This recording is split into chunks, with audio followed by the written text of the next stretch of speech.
ಈ ಬಸವ ಮಾರ್ಗ ಅಂದರೆ ಒಂದು ದೊಡ್ಡ ಆಲದ ಮರ ಅಂತ ಅಂದ್ಕೊಂಡಿದ್ದೀನಿ.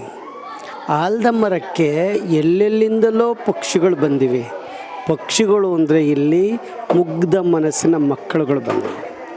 ಆ ಒಂದೊಂದು ಜಾತಿಯ ಪಕ್ಷಿಗಳು, ಒಂದೊಂದು ಸಂಸ್ಕಾರದ ಪಕ್ಷಿಗಳು, ಅದು ಎಲ್ಲ ಥರದ ಕ್ಯಾರೆಕ್ಟರ್ಗಳನ್ನ ಇಲ್ಲಿ ಸೇರಿಸ್ಕೊಂಡಿದ್ದಾರೆ. ನನಗೆ ತುಂಬ ಖುಷಿಯಾಗಿದ್ದು, ಮಕ್ಕಳಿಗೆ ಪ್ರೇರಣೆ ಕೊಡುವಂತಹ, ಉತ್ಸಾಹ ಕೊಡುವಂಥ, ಸಂಸ್ಕಾರ ಕೊಡುವಂಥ ಒಂದು ಶಿಬಿರ ಇದು. ಉಚಿತವಾಗಿ ಶಿಬಿರ ಅಂತ ಹೇಳಲಿಕ್ಕೆ ನನಗೆ ಇಷ್ಟಪಡ್ತೀನಿ.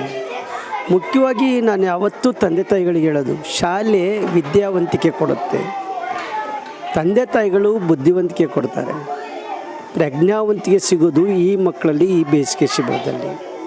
ಬಸವ ಮಾರ್ಗ ಅನ್ನೋದು ಮಕ್ಕಳ ಸರ್ವತೋಮುಖ ಬೆಳವಣಿಗೆಗೆ ಸಹಕಾರಿಯಾಗುವಂತೆ, 4 ಗೋಡೆಗಳ ಒಳಗಡೆಯಿಂದ ಹೊರಗಡೆ ತನ್ನನ್ನು ತಾನು ಪ್ರಾಕ್ಟಿಕಲ್ಲಾಗಿ ಫಿಸಿಕಲಿ ಆ್ಯಂಡ್ ಮೆಂಟಲಿ ತೊಡಗಿಸ್ಕೊಂಡು ಜೀವನ ಮಾರ್ಗ ಶೈಲಿಯನ್ನು ಬದಲಾವಣೆ ಮಾಡಲಿಕ್ಕೆ ಇದೊಂದು ಸೂಕ್ತ ಬಸವ ಮಾರ್ಗ ಆಗಿದೆ.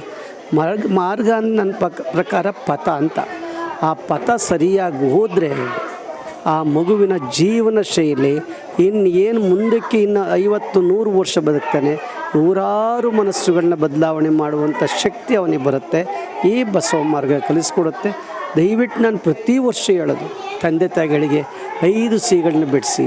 C cell phone, C chatting, C cable, C cinema, C cricket. ಹಾಗಾದರೆ ಮಕ್ಕಳಿಗೆ ಏನು ಕೊಡಬೇಕಾಗಿದೆ? 5 I: self enquiry, investigation, information, involvement. ಆಗ ನಮ್ಮ ಮಕ್ಕಳು ಇನೋವೇಟಿವ್ ಆಗ್ತವೆ. ಆ ಇನೋವೇಟಿವ್ ಆಗುವಂಥ ಕೆಲಸವನ್ನು ಈ ಬಸವ ಮಾರ್ಗ ನೂರಾರು ವರ್ಷಗಳ ಕೊಡೋ ಬದಲು ಕೇವಲ 1 ತಿಂಗಳಲ್ಲಿ ಕೊಡುತ್ತೆ. ಆ ಮಕ್ಕಳು ಕೂಡ ಆಕ್ಟಿವ್ ಆಗಿದ್ದಾರೆ. ಈಗ ತಂದೆ ತಾಯಿಗಳಿಗೆ ನನ್ನ ಮಗ ತಟ್ಟೆ ತೊಳಿಬಾರ್ದು, ಏನು ರೀ ಅದು?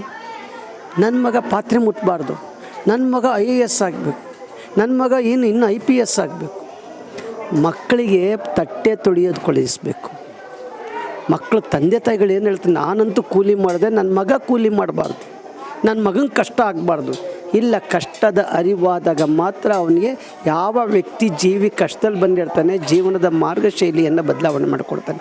ಇಲ್ಲಿ ನಾನು ಕಂಡಿದ್ದು, ಆ ಮಗು ತಟ್ಟೆ ತೊಳೆಯುತ್ತೆ, ಆ ಮಗು ಕ್ಲೀನ್ ಮಾಡುತ್ತೆ, ಆ ಮಗು ಶುಚಿತ್ವ ಇರುತ್ತೆ, ಆ ಮಗಳು ಜೊತೆಲಿ ಕರ್ಕೊಂಡು ಹೋಗ್ತಾನೆ, ಆ ಮಗು ನೋಡಿ ಇನ್ನೊಬ್ಬನ ಎತ್ಕೊಂಡು ಹೋಗ್ತಾನೆ. ಅವನು ಯಾವ ಜಾತಿ ಗೊತ್ತಿಲ್ಲ, ಅವನು ಯಾವ ಇದು ಗೊತ್ತಿಲ್ಲ, ಅವನ ಮೇಲೆ ಎತ್ಕೊಂಡು ಹೋಗ್ತಾನೆ. ಇದು ಸೌಹಾರ್ದತೆ ಮನೋಭಾವ ಈ ಮಕ್ಕಳಲ್ಲಿ ಕಲಿಸುವಂಥ ಒಂದು ಸಂಸ್ಕೃತಿ.